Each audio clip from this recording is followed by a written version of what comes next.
El farmacéutico es uno de los lobbies más influyentes del mundo. 应对挑战，力行力改，破解难题。 Конечно, должны работать кооперативно, должны... Las farmacéuticas tienen demasiado poder. Avecina una gran guerra entre la realidad virtual y la realidad aumentada.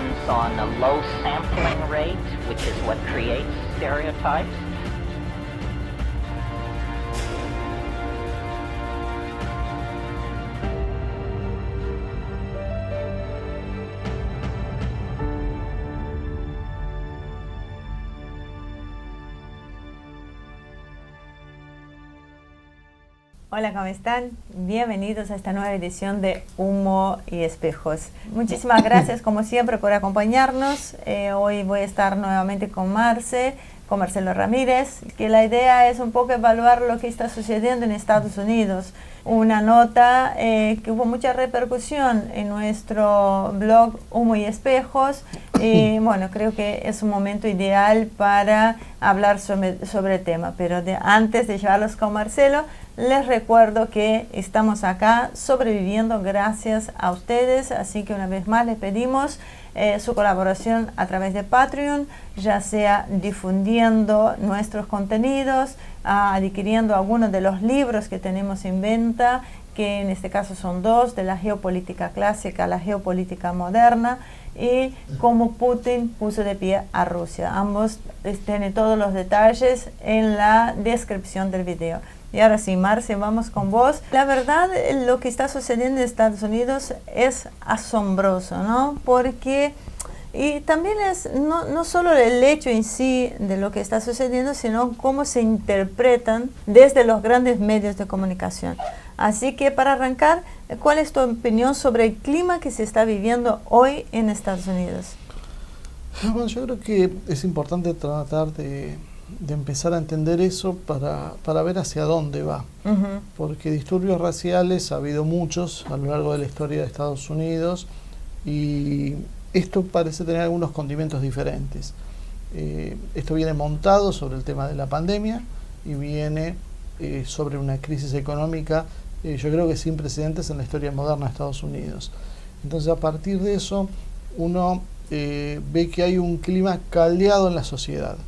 Entonces lo que pensamos hoy para charlar un poco era ir viendo qué cuestiones nos pueden ayudar a entender el clima que hay, para saber en realidad si estamos viendo uno de los tantos problemas que hay, o si acá lo que estamos ya viendo, que lo que muchos temen es una acción en realidad destituyente, o sea, en realidad lo que quieren es impedir que Trump siga en el poder, y como Trump venía bien, todo el mundo auguraba una reelección, más allá de que hay unas encuestas que le daban a Biden por encima de Trump, pero todo el mundo lo veía como una operación política. La economía había despegado, tenían la menor tasa de desocupación en décadas, así que todo hacía pensar que iba a ser reelecto. Si era reelecto, era muy probable que terminara por desarticular el modelo globalista financiero, que es el que siempre venimos hablando. Sí. Y esto no es porque Trump sea bueno o malo, son dos modelos, que lo vuelvo a repetir porque a veces cuesta, parece que se entienda, son dos modelos enfrentados entre sí. Claro. Después veremos qué nos sirve más a nosotros y qué menos. Esos dos modelos, para ser repetitiva, estamos hablando del globalismo financiero y un nacionalismo productivo. Claro, es un modelo que privilegia lo productivo y las estructuras de los estados nacionales por encima del globalismo y de la corporación financiera. Mientras uno es, hoy vemos que más o menos un 70% del PBI mundial se lo lleva el sector financiero, eso es fruto de un proceso que se ha dado en las últimas décadas, y lo que los sectores que están perdiendo contra ese proceso son los que en cierta medida se han puesto de pie en Estados Unidos, en Europa, y desde otros ángulos, con otras posiciones en Rusia, en China, en Irán. Entonces hay una serie de proyectos, que por eso uno habla de un proyecto multipolar o multilateral, porque básicamente son grupos enfocados a otra cosa. Entonces, si realmente lo que estamos viendo hoy es una eclosión del sistema, lo que se está jugando es la continuidad de un sistema que agoniza, que es el globalismo, o el surgimiento de un nuevo sistema que ni siquiera vamos a poder decir que será mejor, peor, ya lo veremos sobre la marcha, pero claro, sí que hay algo nuevo y que los que están hoy, los que hasta ahora habían hegemonizado, hasta la llegada de Trump por lo menos, el dominio de la política mundial, que era este globalismo financiero, empezó a perder espacios. Entonces lo que empezamos a ver, y yo traje algunas cuestiones para ir viendo, son los puntos que se están discutiendo hoy en Estados Unidos, que a nosotros a veces nos parecen raros. Claro, lo que pasa es que para empezar estamos en un año electoral. Yo Sí. creo que en todos los países del mundo, principalmente Occidente, podemos decir, siempre es un año atípico, raro, cooptado por los grandes medios de comunicación, ya sean que estén en contra o a favor de. En este caso, encontramos en Estados Unidos que hay una hegemonía en los medios en contra de Sí, Trump. porque básicamente los medios responden a las corporaciones que son las que están enfrentadas con Trump. Claro, y hace poco CNN, que dio mucho tiempo aire a un activista antirracista, que de cierta manera hizo algunas declaraciones que te ponen los pelos de punta, ¿no?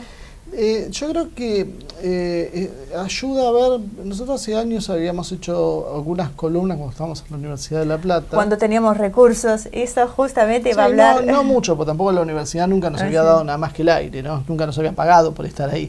Pero bueno, teníamos un poquito más de recursos por otras cuestiones y eso nos permitía tener un mejor desempeño. En ese programa nosotros hicimos varios en realidad. Lo que nosotros hablábamos era de cómo toda esta cuestión de las identidades que vemos en la ideología de género y otras que están dando vueltas por ahí, cómo influyen en la sociedad estadounidense. Y eso parecía un tema menor en su momento. De hecho, muchos nos reprochaban por qué nos ocupábamos de cosas tan banales habiendo otros problemas serios. Y nosotros decíamos, ¿por qué esto viene para acá? No solo ahora lo vemos acá, sino que en Estados Unidos empezamos a notar algunas cosas como lo que vos decías. La anfitriona de la CNN, Poppy Harlow, hablaba con un entrevistado. Le dio la CNN tiempo en el aire a un activista antirracista. Sí, podríamos decir, un activista antirracista que en realidad que se especializaba en los temas pediátricos, Tim Wise, quien decía que los chicos negros sufren discriminación, lo cual puede ser cierto, no lo niego, y que por eso los chicos blancos deberían ser corresponsables con los adultos de lo que está pasando. Entonces ellos mismos, los padres tenían el deber de no dejar que los chicos crezcan en la inocencia y hacerlos responsables de esa cuestión de discriminación desde chicos. Lo cual obviamente causó cierto malestar en quienes están hoy como partidarios de Trump, porque en realidad esa es la política que se venía generando desde abajo y que era lo que termina impulsando a Trump o a Bolsonaro en Brasil, porque básicamente los problemas y las discusiones son los mismos. Yo te digo, hay otros paralelos.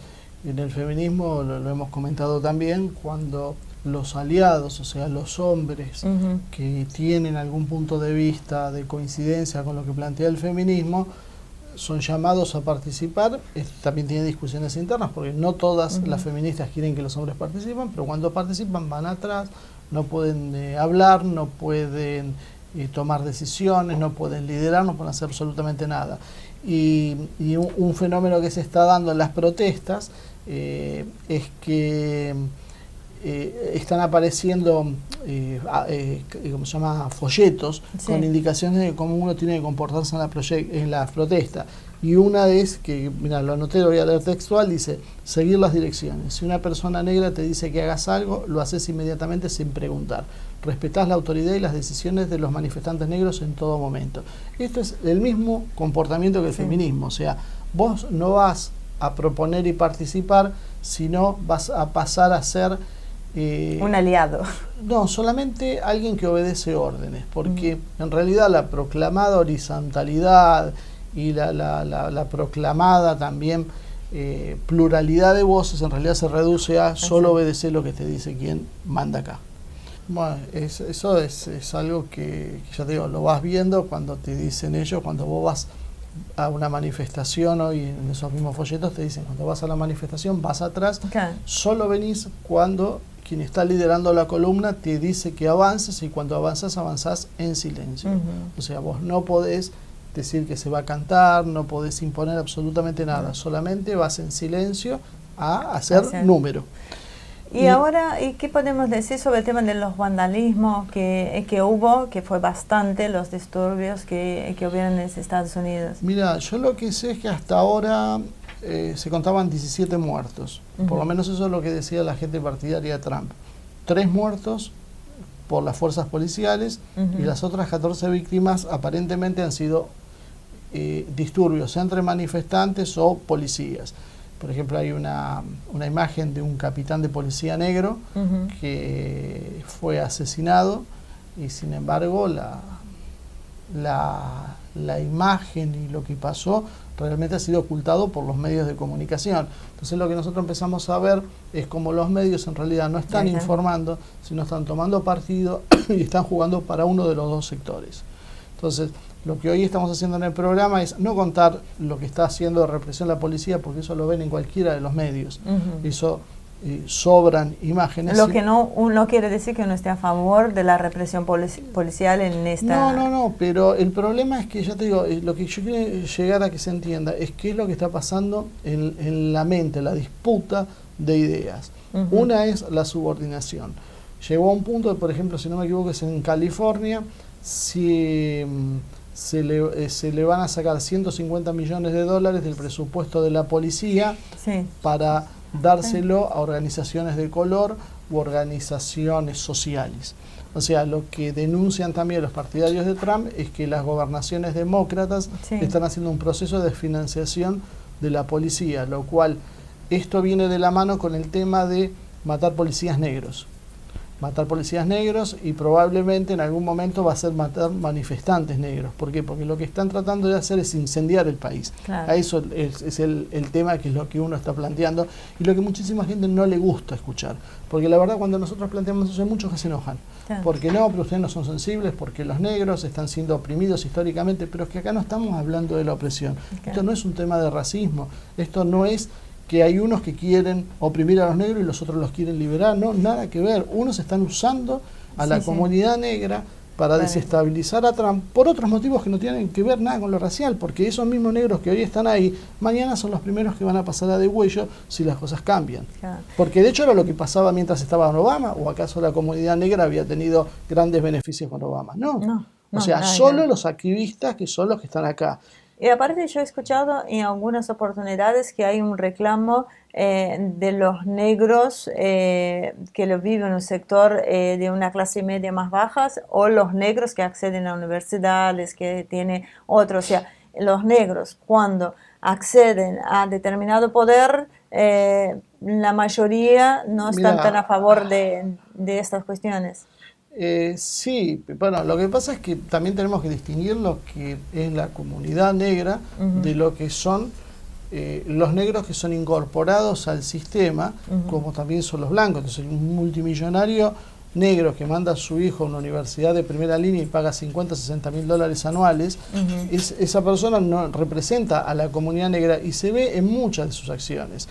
A veces por ahí lo vemos un poco más mucho esto en los artistas, en los cantantes, que usan esto como una forma de... Yo creo que por un lado lo usan como una forma de propaganda sobre sí mismo y también creo que en realidad no tienen muy bien claro qué es lo que quieren. O sea, porque acá el problema nosotros confundimos muchas veces que alguien sepa cantar o tocar o tenga talento para la poesía, no quiere decir que entienda de cuestiones políticas. Entonces mezclamos todo, el artista, la sensibilidad popular, y la verdad no funciona así. El grado de enajenación que hay, llegaron a un punto hoy que están haciendo un boicot contra Lego. ¿Viste esos jueguitos? Le están haciendo un boicot porque Lego tiene una sobrerepresentación en sus diseños de policías, autos de policía, perro de policía, estación de bomberos. Entonces, eso lo consideran ofensivo y como lo consideran ofensivo, tiene que ser eliminado. Lego dijo que sí, que lo iban a eliminar, que iban a cambiar, qué sé yo. Resultado, no lo hizo, protestas, otra vez discusiones, otra vez boicot contra el ego, y ahora el reclamo de que el ego además tiene que incorporar personajes marrones. Porque esto es uno de los nuevos neologismos que han inventado en Estados Unidos y que ya llegaron acá. Porque ya el otro día estaba escuchando una protesta acá para que se reconozcan a los marrones. Los marrones eran los que Evita decía en su momento, los cabecita negra, la gente del interior, la gente mestiza. Bueno, ahora son marrones, porque ellos tienen blancos y negros, claro, y los marrones no les encajaba, porque no son negros. Claro. Entonces había que buscar una categoría. Y se olvidan de una cosa que también es muy interesante, los enfrentamientos. Hay un cuadro que van a ver en pantalla, donde muestra la violencia de blancos a negros, de negros a blancos, de blancos a marrones, de marrones a negros, todos los cuadros raciales. Y cuando vemos eso, lo que vemos es que en realidad la mayor cantidad de muertes no son por blancos a negros, en realidad son negros por negros. Este tema ha logrado generar un mosaico en Estados Unidos que hoy ya es inmanejable, porque todo se ve a través del prisma de la raza, todo está racializado, y lo que no se ve es que precisamente el problema no es que sean blancos, negros o marrones, el problema es si son pobres o son ricos. Porque es un problema más de clases que de razas. Es que termina siendo eso. Por eso el enfrentamiento, y Trump surge no porque lo apoyen, como dice la prensa, los blancos supremacistas. Hay grupos blancos supremacistas. No todos lo apoyan a Trump y son minoritarios. Lo que son mayoritarios son los famosos rednecks, o sea, son los trabajadores blancos de Estados Unidos que quedaron afuera durante 30 años del proceso de deslocalización de producciones que produjo el globalismo. Entonces, a partir de eso vos empezás a ver cómo se usó esta amalgama racial para en realidad esconder el problema real, que era el problema de cambio de paradigma económico, que lo que estaba generando era pobreza en Estados Unidos porque las corporaciones deslocalizaban la producción. Entonces, no es tan loco el argumento que usa Trump, y por algo gana las elecciones. No es que de un lado están los iluminados y del otro lado los idiotas. No, hay un problema muy concreto, muy real, que generó ese modelo globalista y que ahora produce una reacción. El problema es que los que también fueron perjudicados por eso no lo ven, porque se lo han quebrado en un montón de fracciones: feminismo, veganismo, racial, gordofobia. Hay un millón, cada grupo tiene una reivindicación particular, pero lo que impide es que se entienda qué es el proceso y por qué la están pasando mal.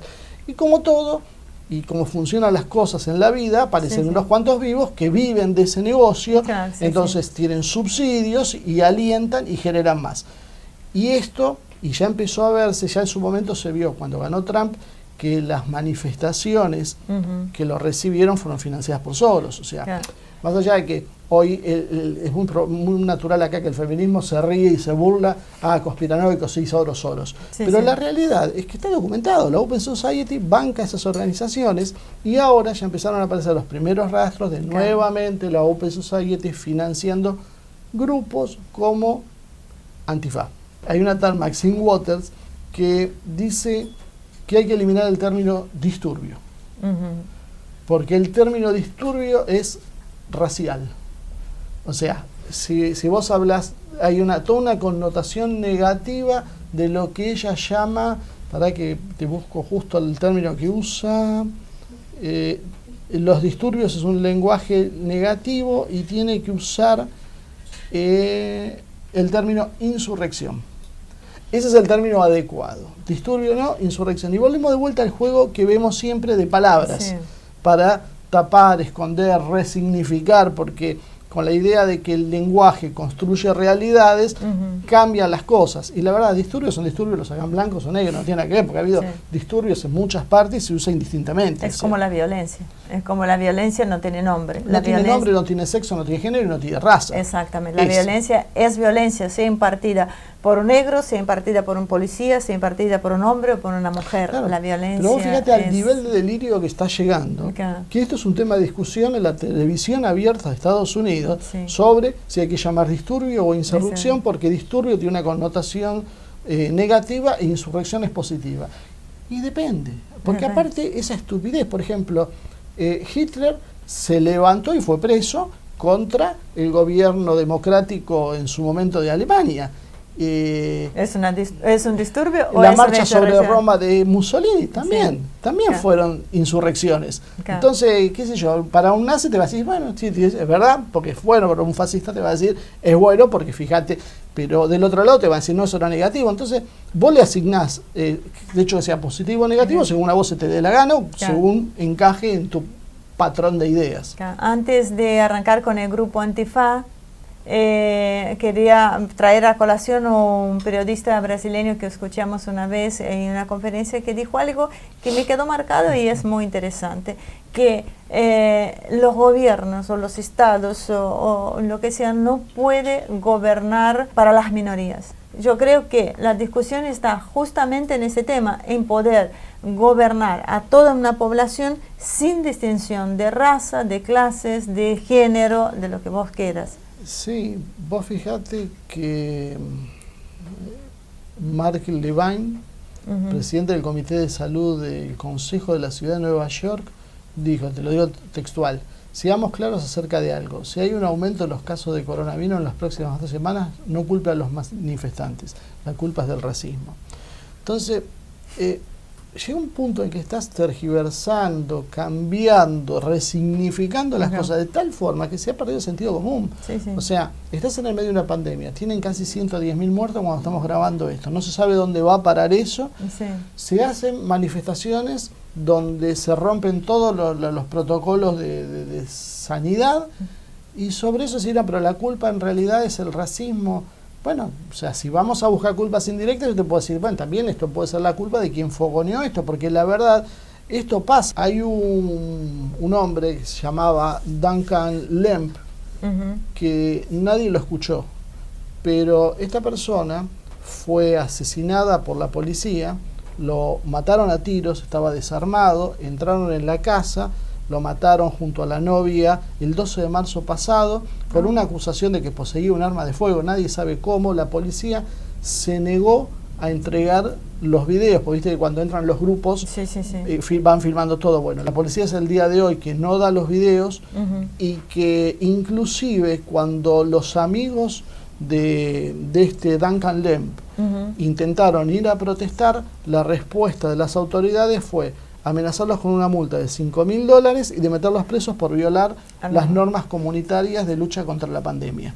Ahora, mientras esto pase, está bien que son distintos estados, pero mientras a unos los encarcelás y los multás por salir a protestar, a los otros les decís que está bien que salgan y que además la culpa después, si hay una pandemia, no es de ellos, sino es de del racismo. Entonces es una doble vara que llega un momento que cansa a todo el mundo. Y yo sugiero a todos los que miran esas cosas que no quedarse solo con las imágenes que te muestran los grandes medios de comunicación.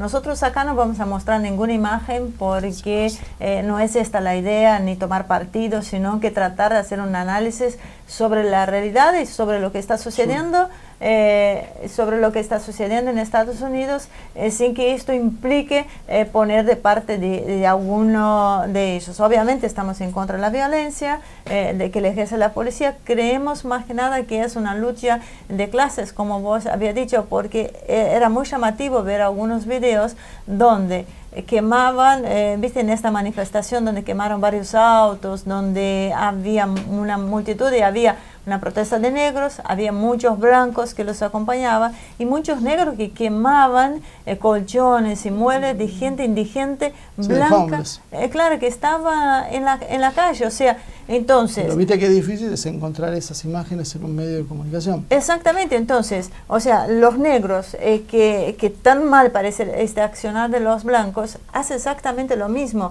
parece más una venganza que otra cosa. Ahí es donde tenemos que sacar este preconcepto de la mente, decir, no hay que ejercer ni la violencia contra los negros, ni la violencia contra los blancos. Y tampoco te muestran las imágenes, porque por eso uno sospecha de cuáles son los fines últimos de esto.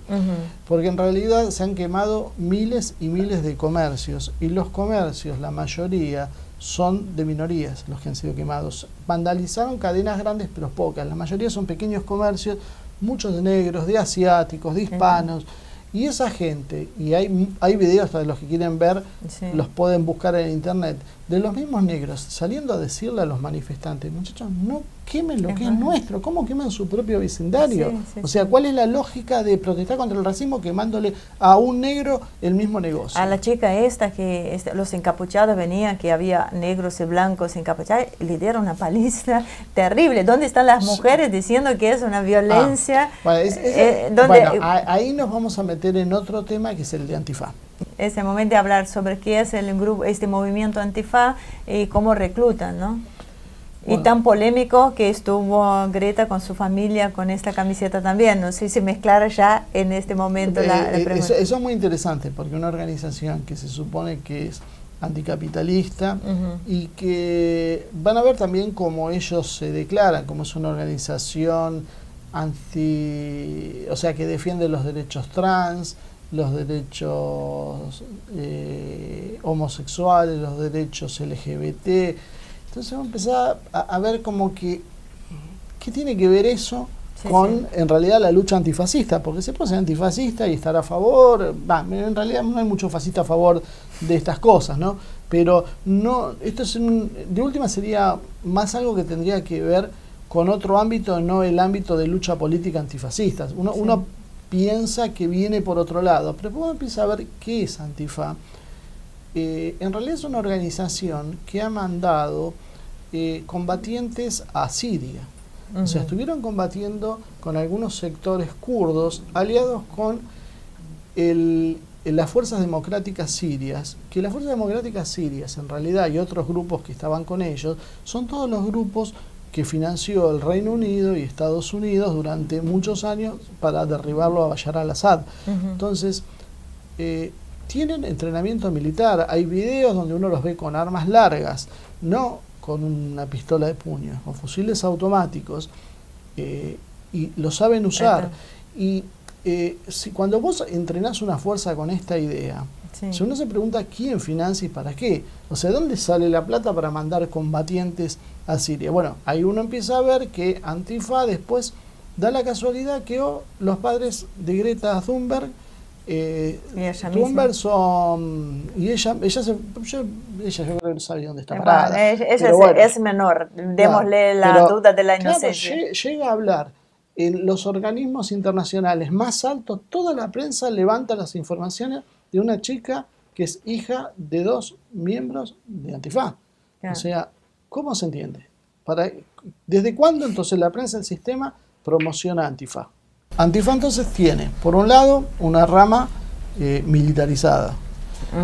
Tiene llegada a aportes a lo más alto del poder global, que es lo que veíamos con Greta.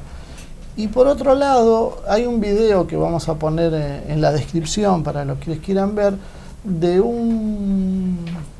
una operación de prensa que se hizo. Una operación suena mal, en realidad fue una investigación de prensa que hizo un proyecto Veritas, que un periodista se infiltró en el grupo Antifa, no me acuerdo, creo que era en Pittsburgh, no estoy seguro, y ahí entra en la organización y explica cómo funciona. Entonces él cuenta como para vos entrar en Antifa no es, o sea, vos tenés muchos que se ponen la remera de Antifa y se la hacen, pero eso no es Antifa de verdad.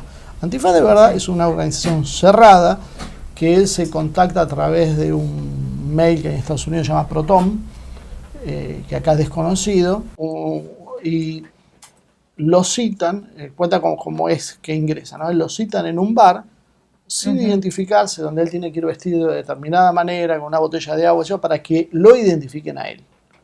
Recién cuando ahí lo identifican, se le acerca a alguien a empezar a establecer cómo son los parámetros de la organización. Bueno, para hacerlo corto, si quieren vean el video entero, él ingresa, nunca llegó a ser miembro pleno de Antifa, es apenas un recluta avanzado, y graba con cámaras ocultas, porque cuando ellos entran a las charlas que da Antifa, para vos participar en la charla, vos tenés que entrar en un lugar que es un lugar grande, como si fuera un restaurante, pero vacío de ellos nada más, y les hacen dejar los celulares en los baños, para evitar que puedan filtrar, grabar o grabar lo que sea los audios. Claro. Él de todas formas consigue meter una cámara y graba parte de las charlas que se ven en el video, donde vos tenés instrucciones básicamente de insurrección urbana. Así usamos el término correcto, insurrección y no disturbios, para no afectar sensibilidades raciales. Y en ese video el instructor explica, por ejemplo, que tienen que atacar a los ojos porque es una zona débil, y explica, y esto es los que practicaron alguna vez artes marciales saben a qué se refiere. Sí. Se atacan a los ojos porque en realidad nosotros no estamos haciendo boxeo ni kickboxing, dice el instructor. Nosotros no estamos compitiendo, lo que nosotros estamos es destruyendo al enemigo. O sea, lo que apuntan es a la destrucción física. Claro, sí, entonces, gente entrenada específicamente, que vimos que los miembros más activos terminan combatiendo en Siria. Entonces, ese es el famoso Antifa que está apareciendo por muchos lados y todo el mundo con simpatía porque son antifascistas, yo apoyo lo que es el antifascismo, entonces soy Antifa. No soy Antifa, Antifa es otra cosa. Y cuando uno ve quién financia Antifa, adivina quién aparece: Soros. Entonces tenés aporte de la Open Society hacia este grupo, tenés poder político que hace que Greta termine hablando en las Naciones Unidas, y reverenciada por todos los líderes, y tenés la presencia de Antifa en los disturbios, y son los hechos más violentos. Ayer en México... las imágenes estas de México, de cuando prendían fuego al motoquero me impresionaron. Un policía. A un policía, motoquero, o sea, se ve el motoquero que iba a salir, siquiera estaba en una actitud violenta, y viene alguien por atrás, le chorrea algún combustible y le prende fuego. Pero con total impunidad a una persona, quemarla viva. Para que quede más claro los que no van a ver el video, ¿vieron cuando cruzan una moto para que no pasen los manifestantes? Bueno, estaba el policía con la moto cruzada así, pasaban los manifestantes, alguno de atrás lo rocía con combustible y lo prende fuego. Sí, eso o sea, ese es el tipo de acciones que hace Antifa.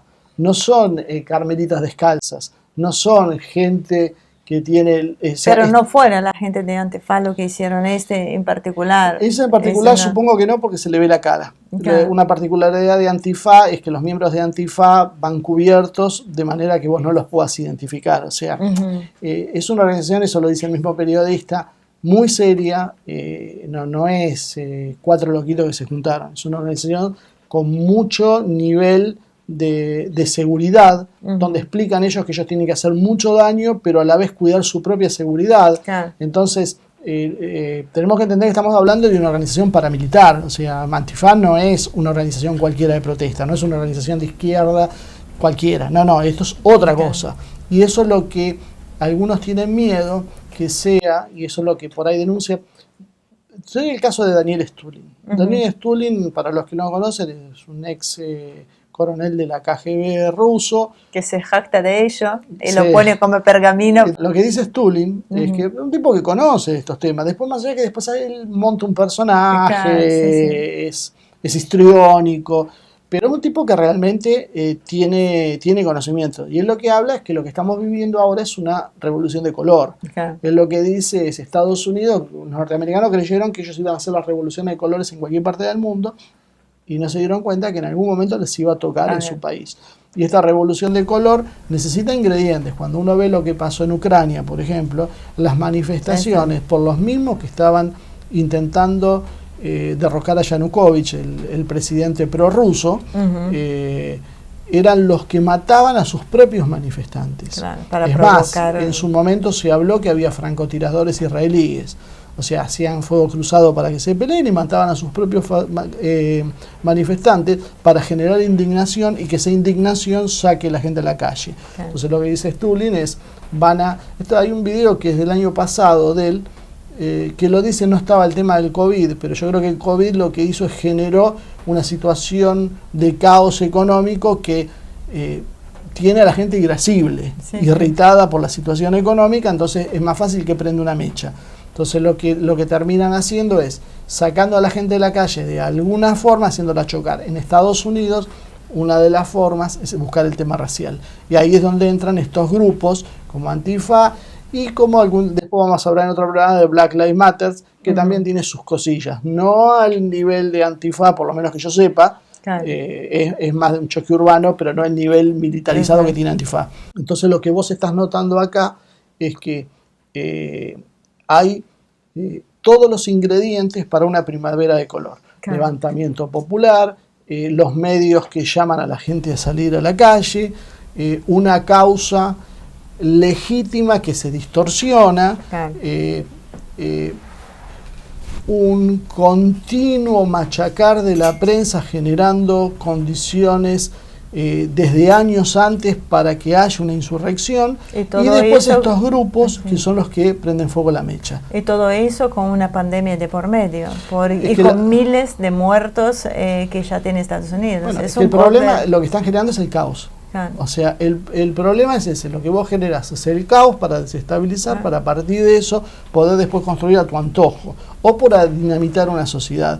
En el caso de lo que decía Stulin, él habla de que, bueno, que van por la cabeza de Trump y que Nancy Pelosi es la que encabezaría este modelo. Si el vicepresidente de Trump no se aviene a ser parte de esto, bueno, iría Nancy Pelosi. La idea es en algún momento que las manifestaciones desborden la Casa Blanca, forzarlo a Trump que se vaya y ahí ocupar el lugar. Y podemos hablar algo sobre, para poder dar un marco también, sin hablar de eso, que es el tema del decreto que hizo contra las redes sociales. Es un tema interesante para abordar. Bueno, eso es el problema que hubo con Twitter.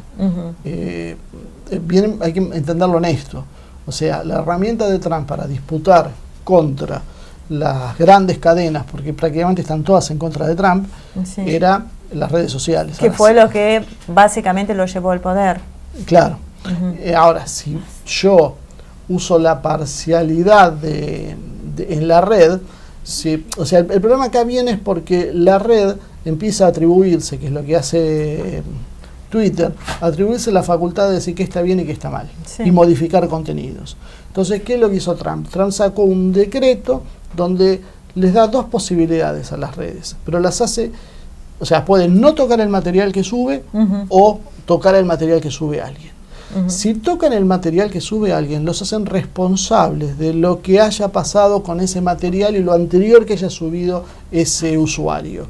Por lo cual, ellos pasan a ser responsables de los contenidos. Entonces, lo que le están diciendo es, si ustedes juegan este juego, se van a ser responsables, porque las redes no son responsables. Claro. Entonces vos subís lo que sea y vos sos responsable individualmente, pero no es responsable YouTube, Twitter, Facebook, o la que sea, o Instagram, de lo que vos subiste. Claro. Lo que Trump le dice es, ok, ustedes no son responsables si ustedes no tocan nada, pero como ustedes metan la mano en eso, digan que está bien, que está mal, o le recorten una parte, ustedes van a ser responsables con el usuario que hizo eso. Y ahí empezó el problema. Porque Trump lo que quiere es garantizar la neutralidad de la red, porque le permite que sus partidarios puedan trabajar y no los bloqueen. Lo vemos acá en Facebook. Si bien Facebook en Estados Unidos dijo que ellos no quieren hacerse de árbitros, y porque no saben para qué lado cae la moneda. Claro, pero acá nosotros vemos claramente que Facebook es árbitro de lo que pone y saca a quien se les antoja en las redes sociales. Sí, y Twitter, bueno, muchos youtubers que se quejan de cuando vos decís determinadas cosas no van bien, y YouTube te desmonetiza los videos cuando uno toca temas que a ellos no les gustan, no son de la perspectiva que quieren. O sea, hay una serie de presiones que la idea es volver a la neutralidad inicial que tenía la red, porque la corrección política empezó a hablar de discursos de odio que no podían ser permitidos, y entonces aparecieron comités de censores que nadie sabe de dónde salen, porque un grupo de medios o un grupo de periodistas o alguien de golpe tiene la potestad de decir qué está bien y qué está mal, cómo podés pensar y cómo no podés pensar. Esto bajo el manto de la tolerancia y la diversidad. Entonces, para garantizar la diversidad, vos podés hablar siempre y cuando digas lo mismo que digo yo. Porque si vos decís lo contrario, tu discurso es de odio y entonces no corresponde y no le damos espacio. Bueno, esa es parte de la pelea que está. Y en definitiva, y como para ir redondeando esto, lo que hoy estamos viendo en Estados Unidos son los prolegómenos de una revolución de color como la que vimos en Ucrania, en Túnez, en Egipto, en Yugoslavia, antes de desmembrarla, como vimos en Libia, como vimos en Irak. O sea, es dinamitar las sociedades por dentro. Esta vez yo creo que lo creativo fue el tema del virus, una cosa que nadie vio venir, porque se especuló con un ataque nuclear en una ciudad de Estados Unidos. Había un montón de hipótesis dando vuelta que podían hacer para desencadenar una guerra civil. La realidad fueron más sutiles, más inteligentes, porque yo creo que subestimar a esta gente realmente es un absurdo. Es la gente que ha tenido el poder en el mundo durante muchísimos años, realmente sabe lo que hacen, tienen los mejores cerebros trabajando con ellos y cero moralidad. Entonces, cuando te sacan a la calle las protestas raciales y después nosotros somos los que no somos sensibles, porque algunos nos han planteado eso, no somos sensibles, no somos empáticos con las minorías. No, nosotros no somos empáticos, no es un problema de ser empático, es contar lo que está pasando. Claro, o sea, están usando a las minorías para voltear a un gobierno, pero porque quieren un cambio de modelo, no les importan las minorías. A ver si lo entendemos de una buena vez. Es una excusa. Sí, totalmente. Bueno, antes de cerrar el programa tenemos dos novedades, así no nos van antes del cierre. El miércoles que viene vamos a poner en el aire un programa que grabamos en el año 2015. Este programa lo hicimos para Diputados TV en su momento, en el verano del 2015, que bueno, era una propuesta que no sabía ver. Voy a dejar incluso con la presentación porque va con la ¿cómo se llama? Con el pensamiento de la época, ¿no? Así que... Sí, pasaron tantas cosas, pero bueno, yo creo que es interesante que vean lo que ya empezábamos a plantear. En ese momento era en realidad entrevistas lo que estábamos haciendo, opinábamos poco, pero yo creo que ya se veía en lo poquito que filtrábamos, lo que estábamos pensando, y bueno, que hoy estamos diciendo abiertamente. Y también el sábado que viene, el próximo sábado 13 de junio, vamos a tener un directo. Ahí vamos a hablar, que nos habían pedido, sobre la hispanidad, ¿no? Sí. Vamos a tener a Patricio Lons con nosotros. Va a ser en el formato de un programa habitual, pero con un directo, con un vivo. Así que los invito a que estén ahí presentes, que nos acompañen. Ya tenemos más novedades y ya programado toda la semana próxima. No. Así que bueno, Marce, nos vemos en la próxima edición. Esperamos seguir con ese tema, con los Estados Unidos y lo que está sucediendo en el mundo. Vamos a estar directualizando esto. Exacto. En cuanto a ustedes, les agradezco nuevamente por acompañarnos. Les recuerdo que los que deseen colaborar con nosotros lo pueden hacer a través de Patreon. También en el detalle del video podrán ver todas las opciones que tienen, ya sea dentro del territorio argentino o fuera. Así que no hay excusas, hay que jugarse un poco más, y toda colaboración, como decimos siempre, es siempre bienvenida. Nos vemos en la próxima edición de Humo y Espejos.